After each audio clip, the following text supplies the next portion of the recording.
Serafina Cole had stopped waiting for things to hurt her. That was her rule. She had written it into herself like ink into skin, and she had kept it for 3 full years. She woke before the sun every morning, boiled her herbs, tended her patients, and went to bed at night with her window open and her heart quiet.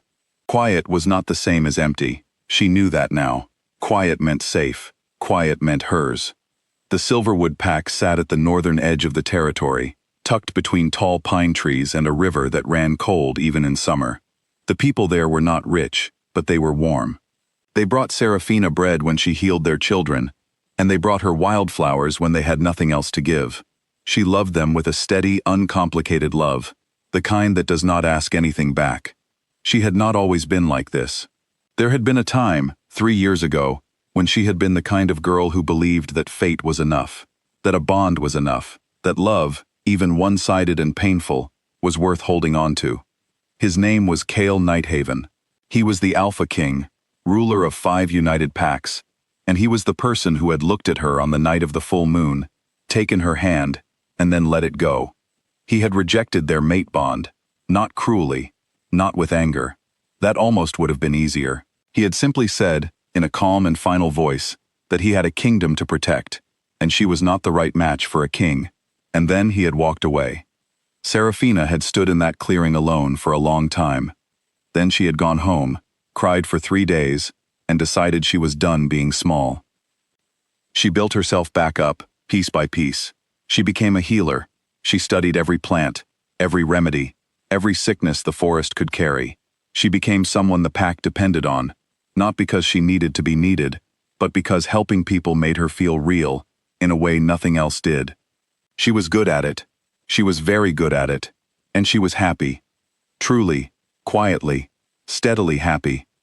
Until the letter arrived. It came on a Tuesday, sealed with dark wax, and stamped with the sigil of the Alpha King. Marin, her best friend and the pack's strongest fighter, dropped it on the kitchen table like it was something unpleasant she had found in the road. He says it's about a pack treaty, Marin said, crossing her arms. I say, it is not about any pack treaty. Serafina picked up the letter. She read it once, carefully. Then she set it down. He's coming, she said. I know, Marin said. What are you going to do?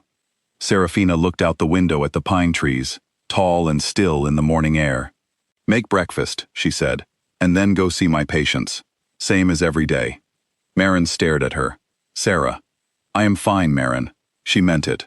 That was the thing. She genuinely, completely meant it. She was not shaking. She was not afraid. She was just a woman who knew what was coming, and had already decided it would not move her. He arrived 4 days later with a small group. No grand ceremony, no show of power. That surprised her. The Cale she remembered had always known how to fill a room. This one walked in quietly, almost carefully, as if he was aware of how much space he did not deserve to take up. He looked older, not in a bad way. The sharp, untouched confidence she remembered had softened into something more real. His eyes, dark as pine bark, found her immediately. They always had. That was the one thing the bond did that she had never been able to stop. It made them always find each other in a crowd. The meeting was held in the pack hall with witnesses present. Cale spoke about the treaty for exactly 4 minutes. Then the pack alpha, a kind man named Elder Doran, stepped outside to give them privacy, taking the others with him. The room was suddenly very quiet. Cale stood across from her. He did not move closer. That was another surprise. I didn't come for a treaty, he said. I know, she said. He was quiet for a moment. Then he said, I spent 3 years understanding what I did, what I threw away, and I know I don't have the right to ask you for anything, but I am asking anyway. I am asking for a second chance, Serafina. The bond is still there. You know it is. I am asking you to let me try to be worthy of it. He spoke clearly and without pretending. There was nothing practiced about it. It was the most honest she had ever heard him sound, and part of her recognized it and ached for it. But a bigger part of her remembered that clearing, the cold air, his calm voice, the sound of his footsteps leaving. I know the bond is still there, she said. I feel it too. She looked at him steadily. No, Cale. The word was not angry. It was not sad. It was simply true. He blinked. Something in his face shifted. Not anger, not argument. Something deeper, more private. A man realizing that he had prepared for every response except a peaceful one. Serafina, I do not doubt that you mean it, she said. I do not doubt that you have changed, but you hurt me at my most open, and I spent 3 years learning to trust myself again. I will not risk that. Not for a bond. Not even for you. She left the hall without another word. Her hands were perfectly steady. That night, she heard something outside her cottage. A sound like large paws on soft earth, slow and deliberate. She opened the door. Sitting at the edge of her small garden, with silver fur that caught the moonlight and gold eyes that held it, was the biggest wolf she had ever seen. He was enormous, the size of a small horse, and he was looking at her with an expression that, somehow, she could only describe as apologetic. She recognized him. Not from sight. She had never seen him like this. She recognized him the way you recognize something that has always been at the edge of your knowing. He was Dusk, Kale's wolf, the animal soul that lived inside the man. Go home, she told him. He did not move. You are not my problem, she said, more firmly. His tail moved once, a slow, careful sweep across the ground, and then was still. He did not come closer. He did not growl. He simply sat, large and silver and stubborn, at the edge of her garden, and watched her with those golden eyes, as if she was the most important thing in the world. She closed the door. He was still there in the morning. It was Elder Thessaly, the pack's oldest advisor, a woman with white hair and no eyes, and more wisdom than anyone had the right to hold, who explained what had happened. She sat across from Serafina at the kitchen table, while Dusk lay outside the window like a very large and very patient shadow. Kale tried to suppress him, Thessaly said. He tried to pull Dusk back, the way he always does, reason over instinct. But a wolf's soul cannot be made to agree with cruelty twice. Dusk broke from him, not permanently, but he is not inside Kale right now. He has placed himself here, with you, because that is where his loyalty lies. That is not my fault, Serafina said. No, Thessaly agreed. It is not, but it is your reality. Serafina looked out the window. Dusk looked back at her. He had, at some point in the night, allowed 3 of the pack's youngest children to climb on him like a small mountain, and he was bearing this with enormous and patient dignity. And Kale? She asked, against her better judgment. Cannot shift, cannot run. An alpha, without his wolf, is like a river without water. He is diminished. Serafina said nothing. She was not happy about this. She was also not going to pretend it was her responsibility to fix it. Kale did not leave. She had expected him to. He did not demand anything from her either. That also surprised her.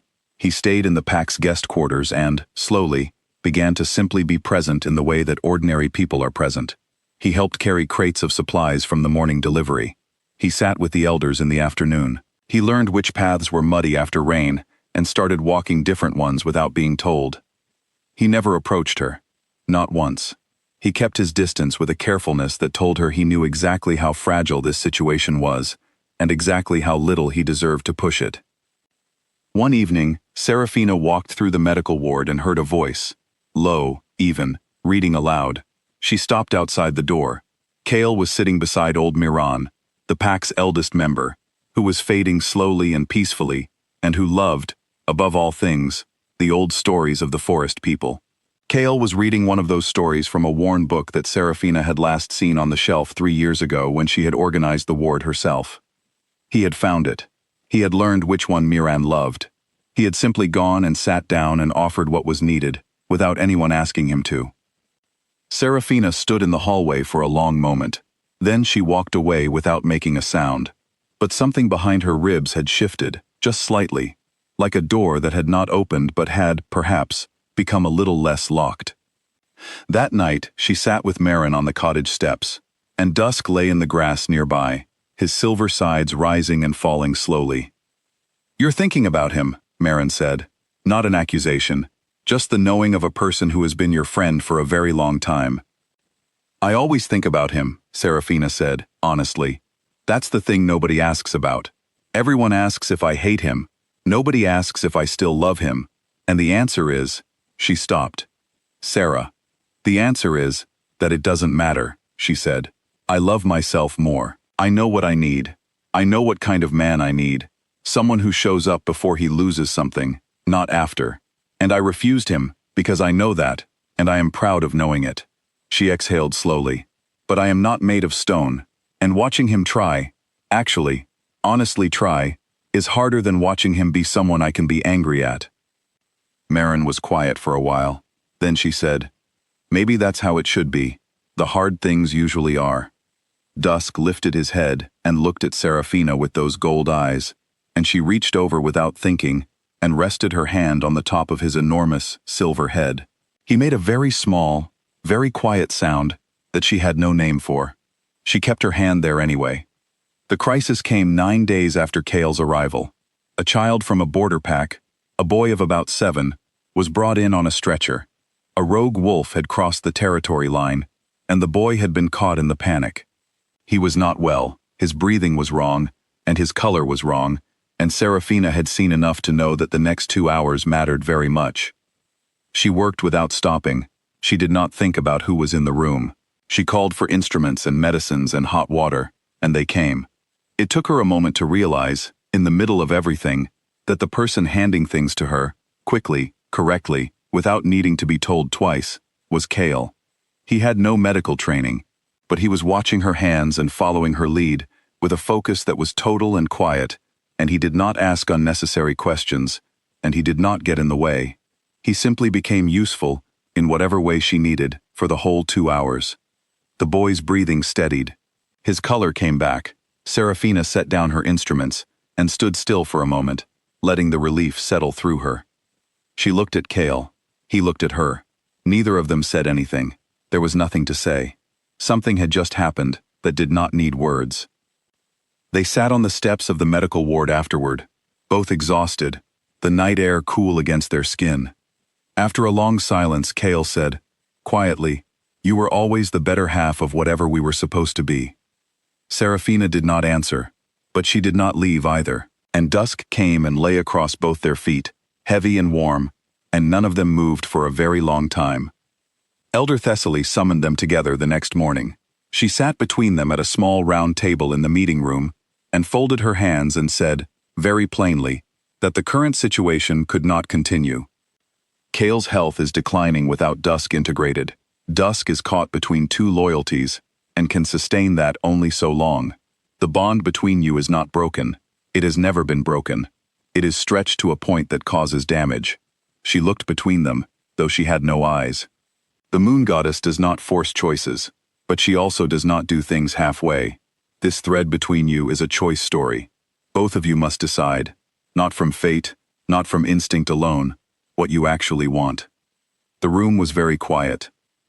Cale looked at Serafina, and then he did something she had not expected. He stood up, and he said, in a voice that was steady and without any self-pity, I formally withdraw the second chance bond offer. Serafina looked at him sharply. I did not come here to take something from you, he said.